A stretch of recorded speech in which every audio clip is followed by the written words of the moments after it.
Why can't you be a little more like your sister Maria? My father's voice hissed through the phone, cold and precise, like a bullet driven straight into my chest. Vivian is graceful and sophisticated. And are you really planning to drag that filthy, mud-stained military uniform and your lowly soldier's title into this family's Thanksgiving dinner and ruin it? You'd better not show your face. You're a disgrace standing next to your own sister. That was how the man who called himself my father welcomed me less than 48 hours after I had survived a life-or-death mission that claimed the lives of 3 of my fellow soldiers. His cruelty carved a scar into my soul deeper than any piece of shrapnel ever could. I chose to step back. I chose silence to preserve what everyone called family peace. I resigned myself to standing alone in a dark corner at the gala holding a glass of sparkling water, quietly watching my father and my sister bow and scrape, begging for the attention of the upper-class elite. They concealed my very existence as though I were a stain that would stand in the way of their social ambitions. But that manufactured arrogance was completely shattered. When the most powerful general in the Pentagon brushed my family aside, walked straight toward me, smiled, and said, "Major, is it really you? The one who..." Before continuing, please take a moment to like and subscribe to the channel, but only if you really want to know the ending of this story. And let me know in the comments where you're watching from and what time it is there. I sat on the edge of my bed, unlacing my heavy tactical boots. The laces were caked with red-brown dust from a place I wasn't allowed to name. Every muscle in my body ached down to the marrow, my shoulders, my lower back, the deep bruise along my ribcage where a chunk of debris had caught me during the extraction. My ears still hummed with the phantom drone of Blackhawk rotors, a sound that hadn't left me since we lifted off 3 days ago, with 2 fewer bodies than we landed with. The gray November afternoon light spilled across the bare wooden floor of my Boston apartment, cutting a dull stripe across the room and landing on the edge of my footlocker, still packed. My phone vibrated on the nightstand. I reached for it, hoping for a sliver of warmth. Maybe a welcome home. Maybe an "are you okay?" Maybe a question about whether I was eating, sleeping, or still seeing the faces of my dead squad mates every time I closed my eyes. Instead, my father's voice sliced through the line before I could even finish saying hello. "This weekend, Vivian is bringing Derek to meet the family." He announced, his tone dripping with that fake aristocratic polish he had been perfecting since I was 10 years old, when he first decided that social status was more important than his own children. He made sure to emphasize every syllable of Derek Hartwell's name, the billionaire CEO of a $400 million investment fund, rolling the words around his mouth like expensive wine. He drew a thick, insulting line between his golden child's glittering prize and my existence, a line he had been drawing since the day I enlisted, instead of marrying a banker's son the way he had planned. This was the same voice that had refused to attend my commissioning ceremony 6 years ago, claiming he had a more important dinner. The same voice that called my deployment a phase. The same voice that hadn't asked me a single question about my life in over 2 years. I pressed 2 fingers to the bridge of my nose, forcing my breathing into a slow, tactical rhythm. 4 counts in. Hold for 4. 4 counts out. The same pattern I used to steady my hands before handling live ordnance. I told him I had just finished my deployment and would pack my bags to come home. He cut me off instantly, his voice snapping from polished to freezing the way a door slams shut on your fingers. My presence, he informed me, would ruin the family image.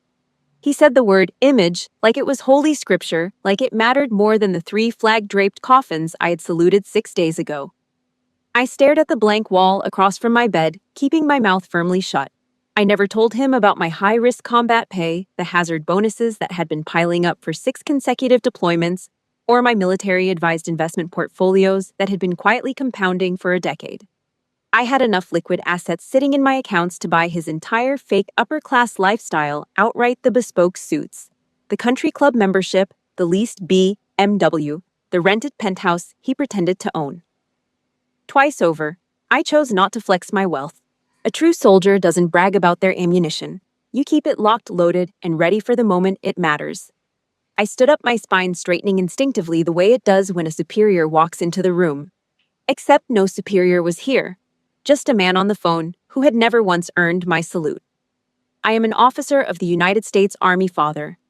I stated each word clean and measured, holding the line for the dignity of my uniform and for Sergeant First Class David Rowan's staff, Sergeant Elena Petrov, and Specialist Mateo Cruz, the three soldiers who had died beside me 72 hours ago and would never get the chance to call their own parents again.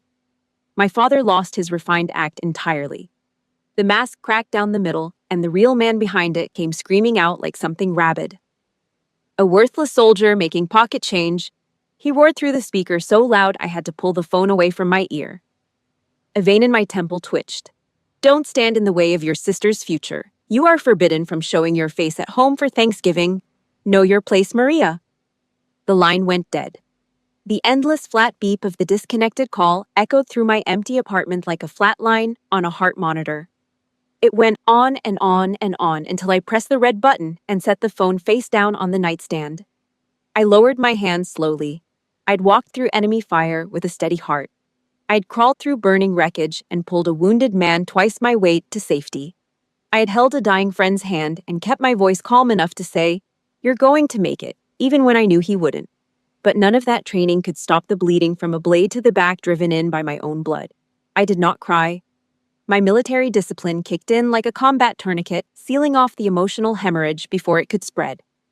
I opened my footlocker and began unpacking my gear with mechanical precision.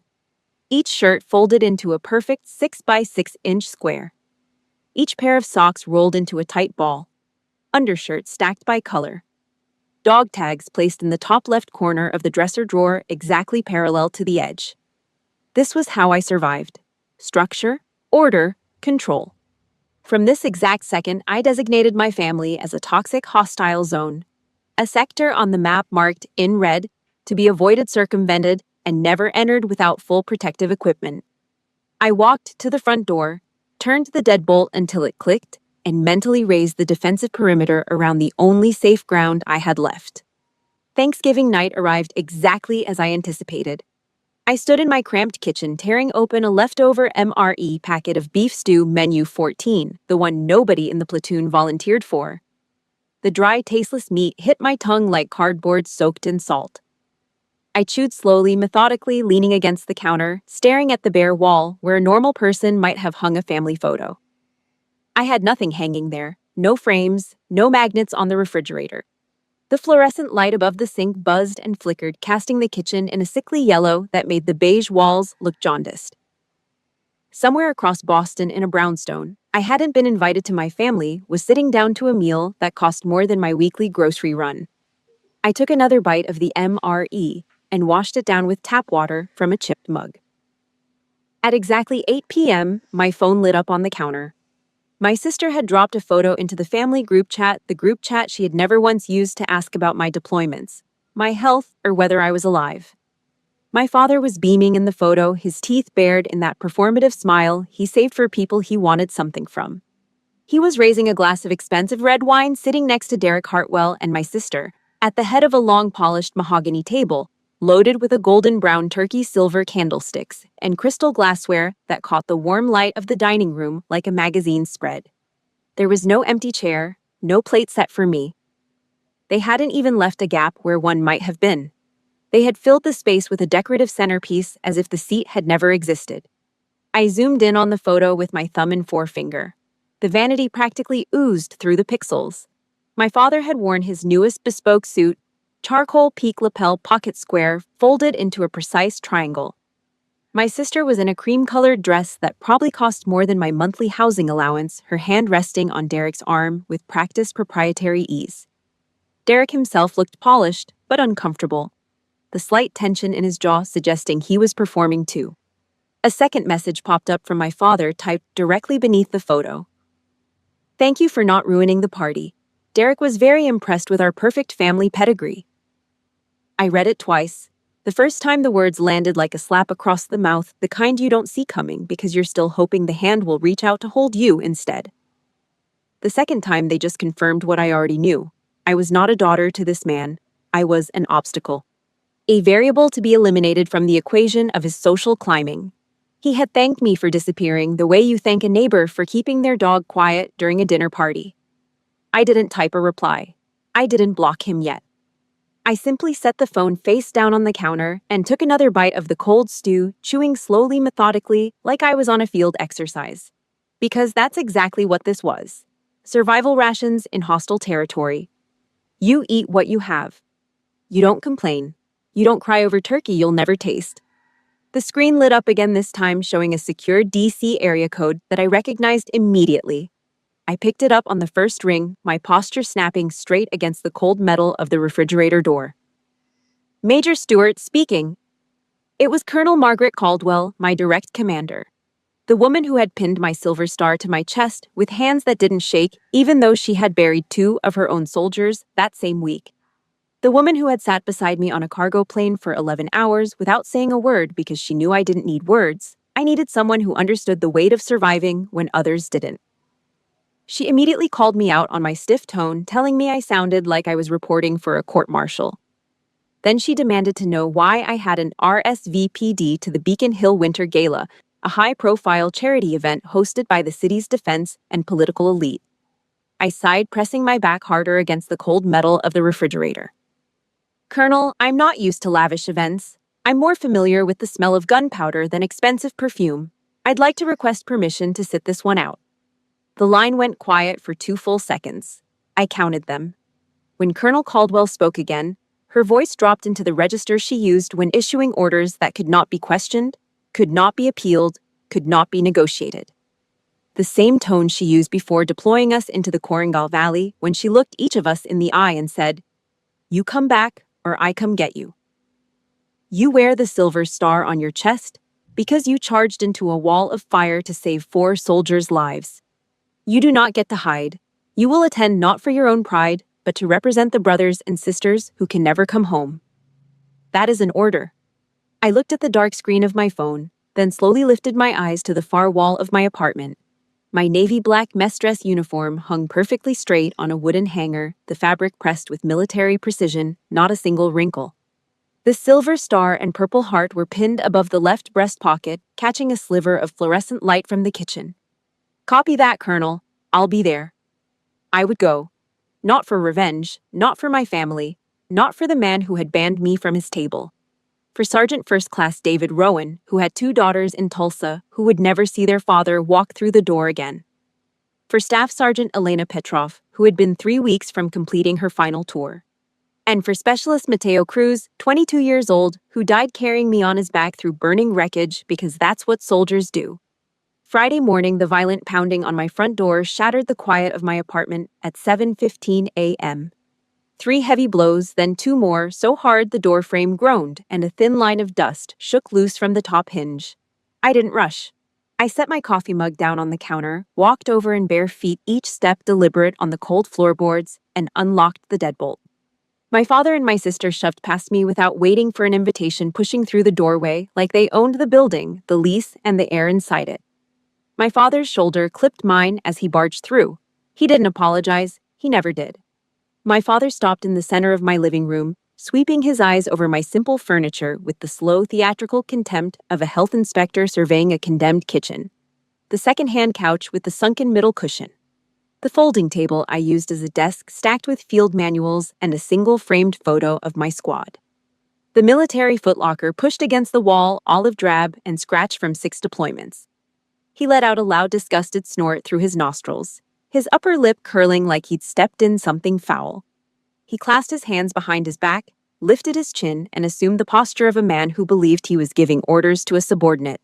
"You need to get out of Boston this weekend," he commanded, his voice carrying the absolute certainty of someone who had never once been told that he was wrong.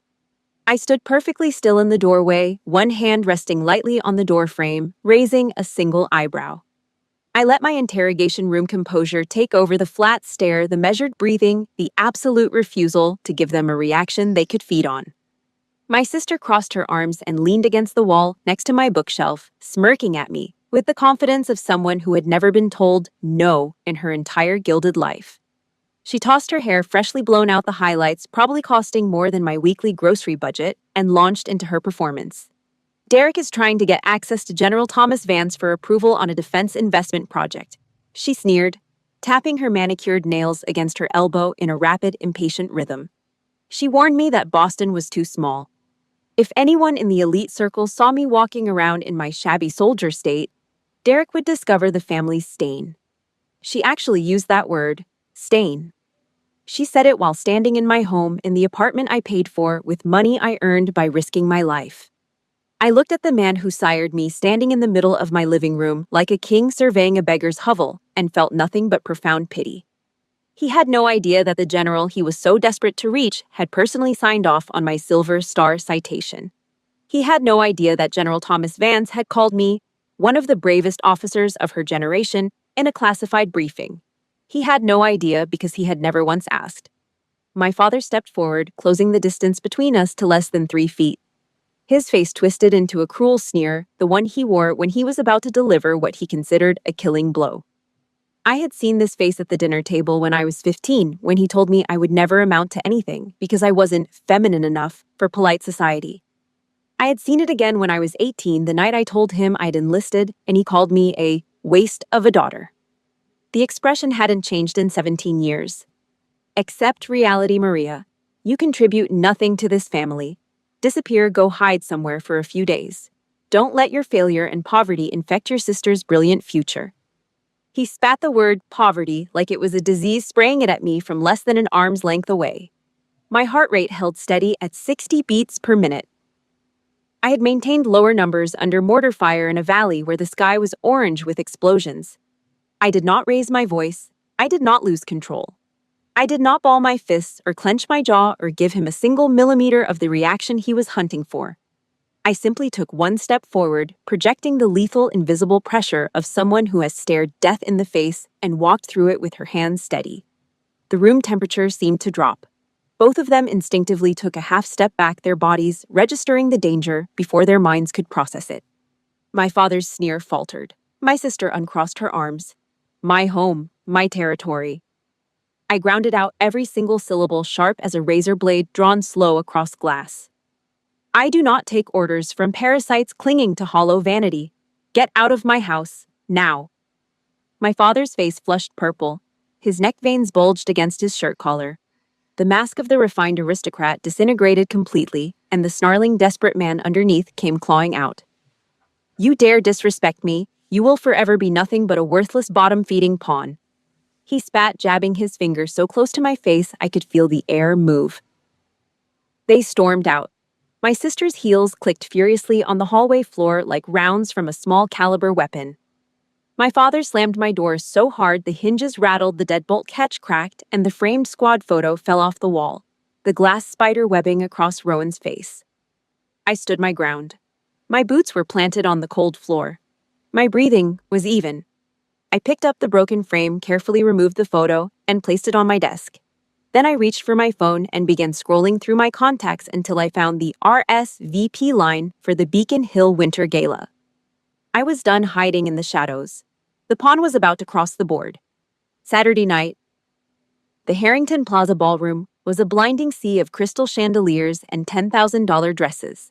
I bypassed the flashing cameras at the entrance, the society photographers calling out for poses, the local news crews panning the crowd for recognizable faces, and walked through the VIP security checkpoint, handing my invitation to a guard who scanned it twice, then straightened his posture when he read my rank. I wasn't wearing a plunging neckline. I wasn't dripping in diamonds or wrapped in silk. I wore my perfect navy black mess dress uniform, tailored to regulation by the same military tailor in Arlington who had dressed 3 generations of officers. Every crease was sharp enough to draw blood. My leather boots were polished to a mirror, shined so clean I could see the chandelier reflections swimming in the toe caps. Pinned directly over my heart, catching the light with undeniable weight, was the Silver Star. Its 5 points polished to a cold gleam, and the Purple Heart, the ribbon slightly faded from being worn in heat and dust, and places that didn't make the evening news. As I descended the grand staircase into the main hall, conversations stopped mid-sentence. Heads turned. A retired admiral near the base of the stairs paused with his glass halfway to his lips. Veteran politicians and private security detail members straightened their postures, their eyes tracking the metals on my chest the way a compass needle tracks north. 2 retired Marine colonels standing near the bar gave me crisp, respectful nods, the kind of nod that only veterans exchange, the kind that says, "I know what those ribbons cost." I returned a slight nod and immediately moved toward a shadowed alcove near the far end of the bar, a position with a solid wall behind me and a clear sight line to every corner of the room. Military instinct took over before I could stop it.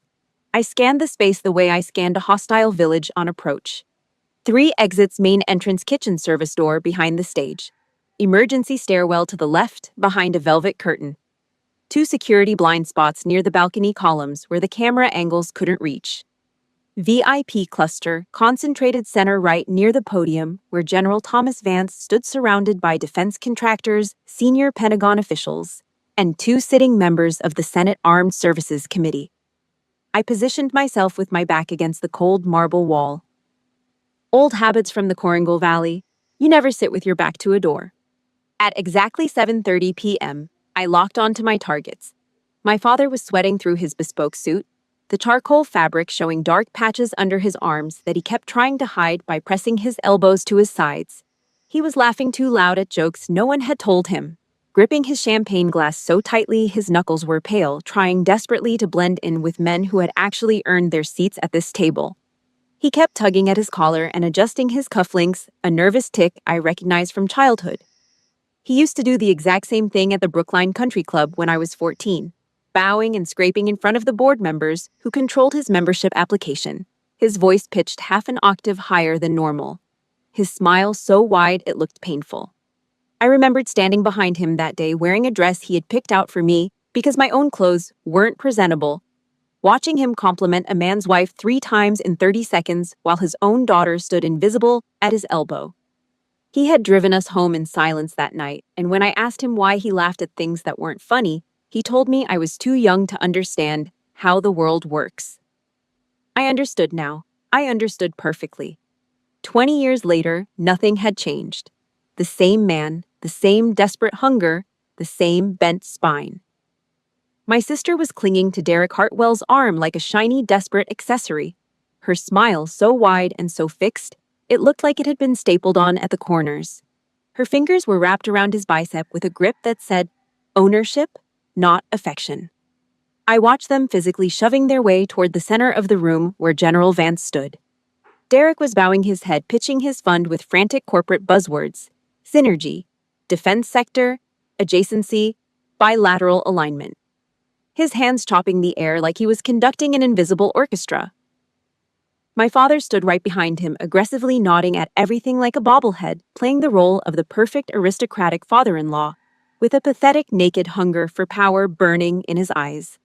I stood in the shadows taking a slow sip of sparkling water. The glass was cold against my palm. The bubbles pricked my upper lip. I didn't step out to ruin their moment. I didn't need to. Watching them grovel and beg for the validation of strangers, the same validation my father had denied me for 32 years, was a tragedy that wrote itself. The same man who had called me a worthless pawn 24 hours ago was now bowing his head to a room full of people who wouldn't remember his name by Monday morning. I set the glass down on the bar, the soft clink swallowed by the noise. I was here for my squad following orders. I had enough discipline to stand back and let them choke on their own illusions. The battlefield would shift on its own. I just had to wait.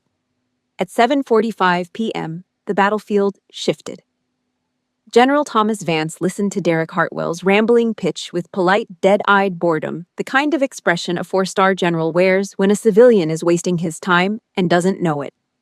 Derek kept talking, his voice climbing in speed, and pitch oblivious to the fact that the most powerful man in the room had mentally checked out 2 minutes ago. He extended his hand for a handshake, holding it out in the air between them, suspended in space. The general didn't take it. His jaw tightened slightly, the only tell of his irritation. Instead, his gaze drifted, scanning the crowd with the practiced sweep of a man who had spent 40 years reading rooms for threats and assets. His eyes moved past the billionaires in their Italian suits, past the politicians' wives in their designer gowns, past the defense contractors with their corporate smiles. Then they stopped. They locked directly onto the shadowed corner of the bar, where I stood alone, my back against the wall, a glass of sparkling water in my hand. The hard-weathered face of a man who controlled the fate of thousands of soldiers and the direction of American military strategy suddenly softened. His eyebrows lifted, his jaw unclenched. The deep lines around his mouth shifted from authority to something that looked almost like reverence. I watched something ripple through his posture: recognition, then disbelief, then a visible straightening of his spine as if someone had reminded him why he wore the uniform in the first place. He completely ignored Derek's outstretched hand, letting it hang in the air like a limp flag nobody was going to salute. He stepped around my father's shoulder, brushing past him so close that my father stumbled sideways into a senator's wife, nearly knocking the champagne out of her hand.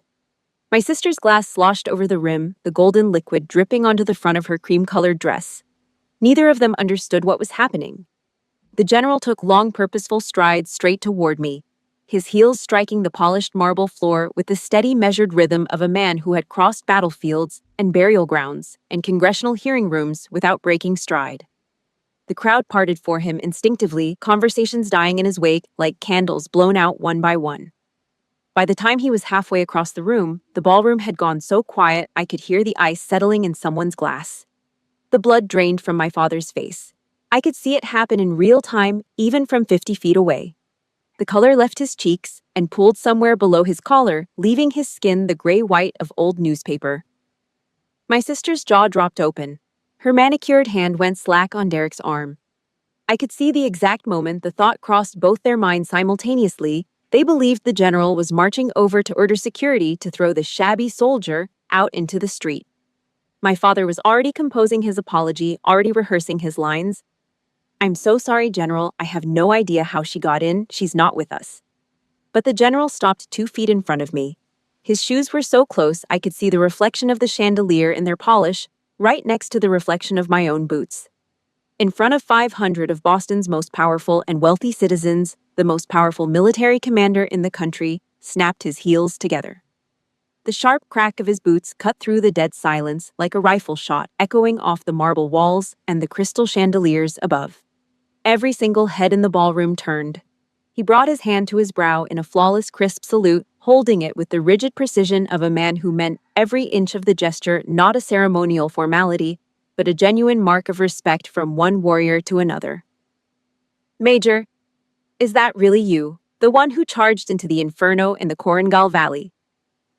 He asked, a genuine smile breaking across his face for the first time that evening, crinkling the deep lines around his eyes. "Major Stewart, it is truly an honor to have you here tonight. Everyone at the Pentagon still talks about your mission. That Silver Star ribbon truly suits you." I immediately snapped to attention, my body moving on pure muscle memory. My hand shot up to return the salute with razor-sharp precision. My heels clicked together. My shoulders squared. My chin lifted. "Thank you, General. This honor belongs to the comrades of mine who couldn't make it back, sir." I replied, my voice steady, calm, and clear. It echoed slightly in the absolute quiet of the hall. Because the entire ballroom had gone dead silent. The jazz band had stopped mid-note. 500 people stood, frozen champagne glasses suspended in mid-air, staring at the woman in the black uniform whom a 4-star general had just saluted, the woman whose own family had tried to erase from existence less than 48 hours ago. If you know the deep satisfaction of watching a toxic family member's lies completely collapse in public, please hit the like button right now. Share your own stories of breaking free in the comments below, because this vindication is for all of us. Derek Hartwell stood frozen in the center of the ballroom, his champagne glass trembling in his grip, the liquid vibrating in tiny concentric circles. I watched his sharp corporate brain work behind his eyes, rapidly piecing the puzzle together, like a man staring at a spreadsheet that suddenly doesn't add up. The gears turned. The numbers didn't match. The narrative his fiancée had fed him, that her older sister was a nobody, a failure, a social embarrassment, was collapsing in real time against the image of a 4-star general saluting that same sister in front of every person who mattered in this city. He turned to my father, stammering for the first time since he'd probably been a teenager. The polish of his boardroom confidence cracked clean down the middle. "Mr. Stewart, that woman, is that your eldest daughter?" My father, possessing the peak shamelessness of a cornered narcissist, immediately engaged his survival instincts. I had seen this exact pivot before. When I was 12, he told our neighbors I was at boarding school because he didn't want them to know he'd sent me to live with my grandmother so he could save money for my sister's dance recital costumes. When I was 17, he told his colleagues I had a learning disability, to explain why I wasn't attending the Ivy League school he had bragged about for years. The lie always came naturally to him, as naturally and as easily as breathing. Sensing the dramatic shift in power, he practically sprinted forward across the polished floor, shoving past two senators' wives and nearly tripping over a waiter carrying a tray of hors d'oeuvres. He plastered a sickeningly sweet, crooked smile on his face, the same smile he had worn in the Thanksgiving photo to hijack my spotlight. Yes, of course, General, this is Maria, my beloved daughter. Our family has always been so proud of her tremendous service. He proclaimed loudly enough for the nearest 50 people to hear, reaching his hand out as if to touch my shoulder, already rewriting the history of the last 48 hours with the casual ease of a man who had been rewriting reality his entire life. Before his fingers could make contact, before I even had to physically block him, a voice sharper than a scalpel sliced through the crowd. Colonel Margaret Caldwell stepped out from the VIP circle where she had been standing 3 feet from the general the entire time. Her dress uniform was identical to mine. Navy black, creased to perfection, her silver eagle glinting under the chandelier light. She gave the general a crisp nod of respect, her jaw set, then turned her absolute withering disgust onto my father. The temperature around us dropped 10 degrees. Every person within earshot held their breath. "Proud?" Caldwell asked, her voice carrying across the silent ballroom like a judge reading a verdict in a packed courtroom. How laughable. A self-proclaimed proud father who called his Silver Star-bearing daughter a worthless stain, banned her from Thanksgiving, and just yesterday morning showed up at her home to run her out of Boston because she might embarrass this future son-in-law of his. Every word landed like a mortar, round on a fixed position. My father's crooked smile crumbled. His outstretched hand froze in the air, fingers still reaching for my shoulder, then slowly retracted back to his side like a snake retreating into its hole. The crowd began to murmur, a low, ugly sound, the sound of 500 people recalibrating their opinion of a man in real time. Derek whipped his head toward my sister, his eyes blazing with absolute revulsion. The look of a man who had just discovered that the foundation of his entire deal, his entire engagement, his entire future was built on quicksand. "You told me your sister was a worthless piece of social trash. You dared to lie to me to trample over a national hero that the entire Pentagon respects just to inflate yourself." My sister's mouth opened and closed. No sound came out. Her face went white as bone. Her hand dropped from Derek's arm and hung limp at her side. My father panicked. The cornered narcissist's final weapon is always the same: attack the victim. His narcissistic rage flared up like a grease fire he couldn't control, burning through every pretense of civility. He waved his hands in a frantic frenzy, his voice climbing to a pitch that cracked on every other word, trying to shift the blame the way he had done my entire life. Deny, deflect, destroy the accuser. "No, there's a misunderstanding here. General, you don't understand. This girl has psychological problems. She's jealous of her sister." He was pointing at me now, jabbing his finger at the woman wearing the Silver Star in front of the man who had signed its citation in front of 500 witnesses who had just watched that same man salute her. General Thomas Vance stepped forward. One step. That was all it took. The sheer overwhelming aura of a battlefield commander who had sent men to war and brought them home in flag-draped coffins filled the space between them like a wall of concrete. My father physically flinched. His shoulders caved inward. His pointing hand dropped, his knees buckled slightly, his body betraying what his mouth refused to admit. "Enough, General." Vance roared, his voice reverberating off the marble columns and the crystal chandeliers and the stunned, frozen faces of every person in that room. "Major Stewart is the one who bled so that people who live off money and hollow vanity like you can breathe in peace. The rot and selfishness festering inside this family makes me sick." The general didn't wait for a response. He turned back to me, placed one firm hand on my shoulder, the same shoulder my father had tried to claim seconds ago, and guided me toward the VIP section away from the wreckage. The execution was swift. Derek Hartwell stepped back from my sister as if she were carrying a plague. He straightened his jacket with a sharp tug, adjusted his cufflinks with military precision. The irony was not lost on me, and wiped his hand on his pant leg, an unconscious gesture of contamination, as if her touch had left something on his skin that soap wouldn't remove. He addressed my father with the clipped, emotionless tone of a man closing a hostile deal. "Vivian, the engagement is officially canceled. Mr. Stewart, our fund will withdraw all capital from your project. Don't ever contact me again. Each sentence was a nail. 4 sentences, 4 nails. Coffin sealed. Derek turned on his heel and marched out of the ballroom without looking back, his security detail falling in behind him like a closing gate, taking their entire financial future with him in the space of 12 seconds. I didn't stick around to watch them process it. I turned and walked out the front doors into the freezing Boston snow, my boots crunching on the salted marble steps, the cold air hitting my face like a slap of pure clarity. Within seconds, my father and my sister burst through the doors behind me, chasing after me into the cold.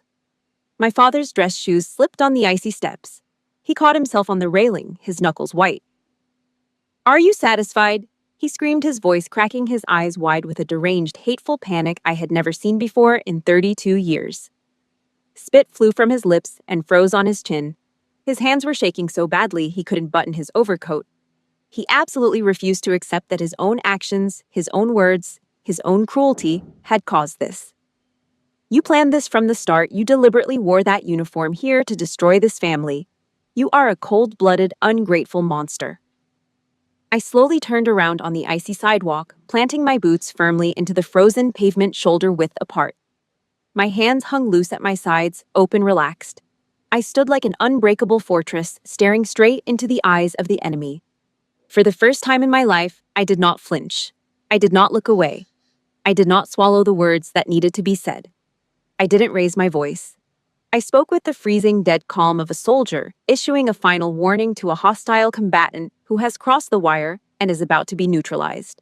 No one destroyed you except your own hollow ego and your vanity.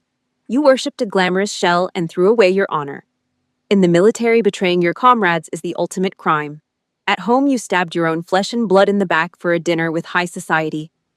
Each word left my mouth like a round, chambered and fired, precise, lethal, and impossible to take back.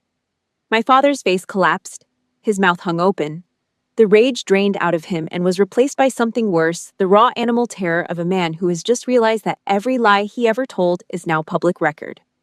Behind him, my sister lunged forward, sobbing wildly, her expensive makeup running down her face in ugly black streaks that dripped onto the collar of her cream-colored dress. "Sister, I'm sorry. Please save me. Derek left me. I'm going to lose everything," she wailed, grabbing at my arm with both hands, her manicured nails scratching against the heavy fabric of my dress uniform sleeve. I pulled my arm free with one clean motion, the way you strip a jammed magazine from a weapon, firm, decisive, and without looking back at what you're letting go of. I took one step forward, closing the distance until I could see the broken capillaries in my father's eyes, and spoke directly into his face from less than 2 feet away, driving the final nail into the coffin with the same precision I used on the firing range at Fort Bragg. "Listen carefully.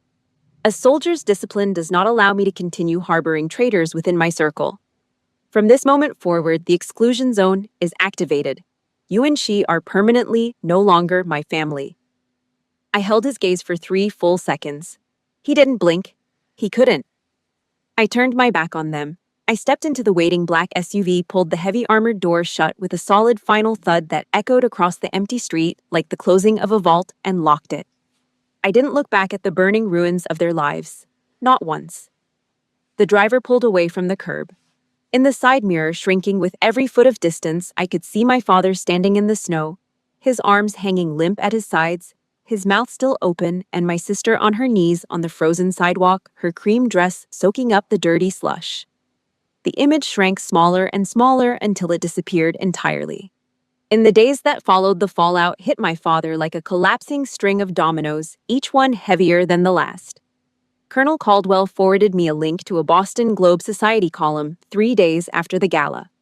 The headline didn't use his name, but the details were unmistakable. The prominent Boston family patriarch who had publicly disowned a decorated combat veteran to protect a fraudulent social image. Word of how the Stewart family had mentally abused and banished a Silver Star recipient had spread through Boston's elite circles like wildfire, passed from mouth to mouth at every country club, bar, and charity luncheon in the state. I read the article once standing in my kitchen drinking black coffee.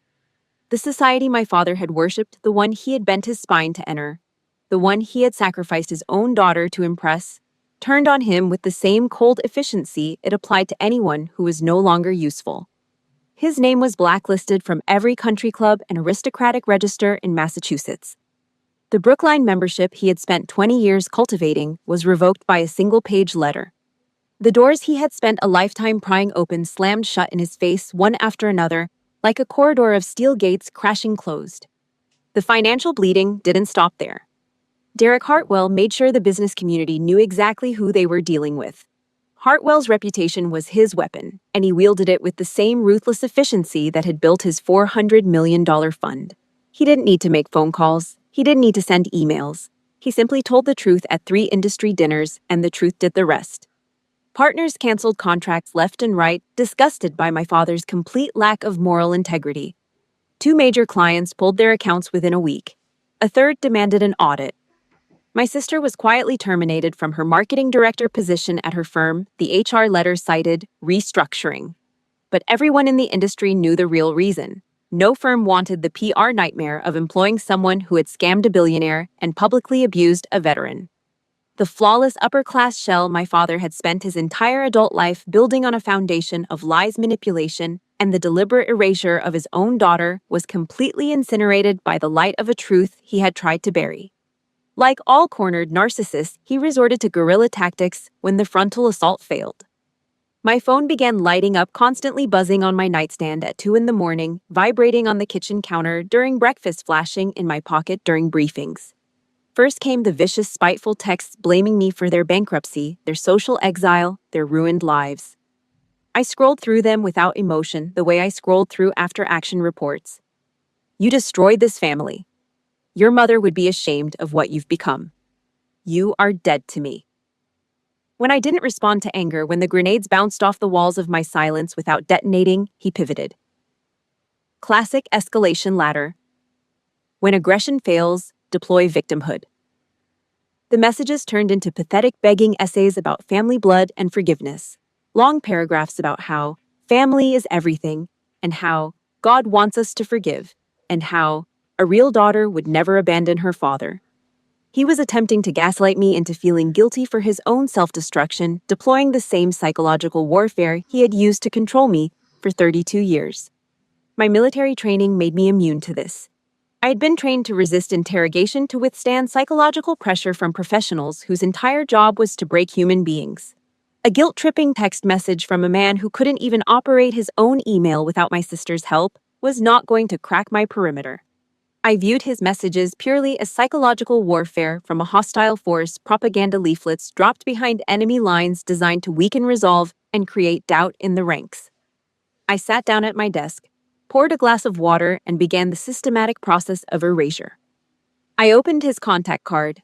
I looked at the name, Dad, on the screen for 2 seconds, then pressed block. The screen flashed once, a small confirmation banner at the top, and the name disappeared from my message list. I opened my sister's contact card. The photo she had set was a selfie of her in sunglasses, pouting, and pressed block. Another flash. Gone. I opened their email addresses, selected both, and routed them to permanent spam with a single swipe. I went through my social media accounts with the same methodical precision I used to clean my service weapon, disassemble, inspect, remove, reassemble. Every connection severed, every tag removed. Every photo that linked me to the Stewart family name deleted permanently, one by one. Facebook unfriended, profile blocked. Instagram removed, account restricted. LinkedIn disconnected. Even the old family group chat, I archived it, muted it, and left it. Each press of the button landed with the quiet finality of a round being chambered. When I was finished, I set my phone face down on the desk and sat in the silence of my apartment. The buzzing had stopped. The screen was dark. The perimeter was sealed. There would be no negotiations. There would be no peace talks. There would be no tearful reconciliation scene. The war was over because I had removed the enemy from the map entirely. December 24th. Snow fell softly outside my apartment window, piling on the ledge in a thin white line. Inside, I had pulled a heavy field table into the center of my small living room and covered it with a green wool blanket from my deployment kit. The same blanket I had used as a ground cover in the Korengal, still carrying a faded coffee stain from a morning when Rowan had knocked over his canteen cup while telling a joke. There were no designer suits, no crystal glasses, no polished mahogany table, and absolutely no fake, hollow flattery.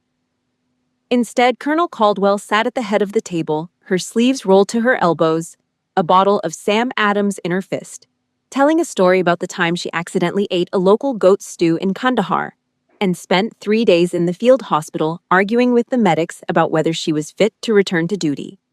Around her sat the men and women of my squad, the people who had earned their seats at this table the hardest way possible. Corporal Diaz was arm wrestling Sergeant Kowalski over the last dinner roll, both of them red-faced and grinning the table, shaking with every surge of effort. Specialist Tanaka was showing everyone photos of her newborn son on her phone. The screen cracked diagonally from a drop she took in the motor pool, the baby's face split by a line of fractured glass that somehow made the image more real. These were the people who had shared their water with me in the blistering heat of the Middle East, the strangers who had carried my unconscious body out of a burning vehicle, the brothers and sisters who were willing to take a bullet for me without hesitation and without asking why. We raised bottles of cold craft beer, the hops sharp and bitter on my tongue. Caldwell stood up her chair, scraping against the floor. She held her bottle out toward the center of the table. "To Rowan Petrov and Cruz," she said, and her voice didn't waver, though I saw her jaw tighten for just a moment. We repeated their names, all of us, and the sound of those 3 names spoken by 7 voices filled my small apartment like a prayer. The room went quiet for 3 full seconds, the kind of silence that weighs more than words, more than medals, more than any speech a general could give. Then Diaz cracked a joke about Rowan's legendary inability to read a map. That man could get lost in a parking lot with GPS, and the laughter came back, loud and rough and real and imperfect and alive. It filled every empty crack in my soul that my blood family had tried to carve out with their words and their contempt and their decades of calculated cruelty. As I walked to the kitchen to grab another round, my phone screen lit up on the counter. An email had slipped through my spam filter from an anonymous account, a new Gmail address I hadn't blocked, probably created 10 minutes ago. I picked up the phone and opened it. The sender had no display name, but I recognized the writing instantly. The same clumsy grammar, the same manipulative cadence, the same desperate grasping tone dressed up as humility. It was from him. "Maria, please answer your father. The whole family is eating Christmas out of cans. I was wrong. Say a word to the general to save this family's honor." I stared at the words on the glowing screen, the blue light reflecting off my thumb. 6 months ago, a message like that might have triggered a trauma response. It might have made my hands shake, made my throat tighten, made me sit on the kitchen floor and press my back against the cabinets while I forced my breathing to steady and counted backward from 10 in 3 languages. Tonight, standing in my kitchen with the sound of my squad's laughter spilling through the doorway, with Caldwell's voice rising above the noise to argue about football, with the smell of cheap beer and reheated pizza filling the air, I felt absolutely nothing but a cold, detached pity. He still didn't understand, even now. Even eating canned food on Christmas Eve in an empty house. His message wasn't, "I'm sorry for hurting you." It wasn't, "I was wrong to treat you that way." It was, "Use your connections to save my reputation." Even in defeat, even at rock bottom, he was still trying to use me as a tool. I didn't hesitate. My thumb hovered over the screen for half a second, not out of doubt, but out of the simple motor delay of a human finger moving to the right button. I pressed delete permanently. The message vanished. The screen went dark. I set the phone face down on the counter and didn't look at it again.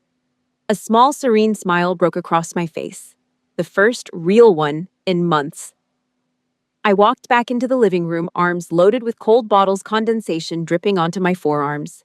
Diaz grabbed his and immediately started arguing with Kowalski about who owed who $20 from a bet they'd made in Kabul 3 years ago.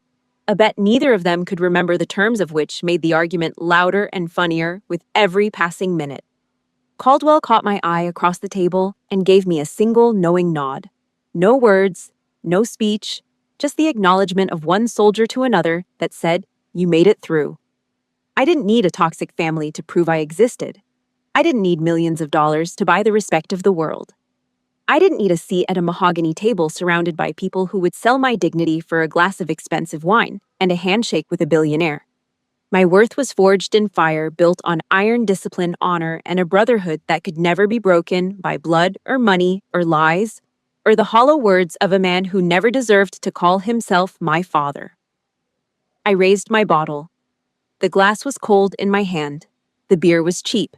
The table was a folding field desk covered in a stained wool blanket. And it was the best Christmas Eve of my entire life. I had won the war, and in doing so, I had permanently set myself free. If my journey of cutting off toxic bloodlines to find true peace resonated with you, please like this video and subscribe to the channel. Share your own experiences with chosen families in the comments, because you never have to fight your battles alone.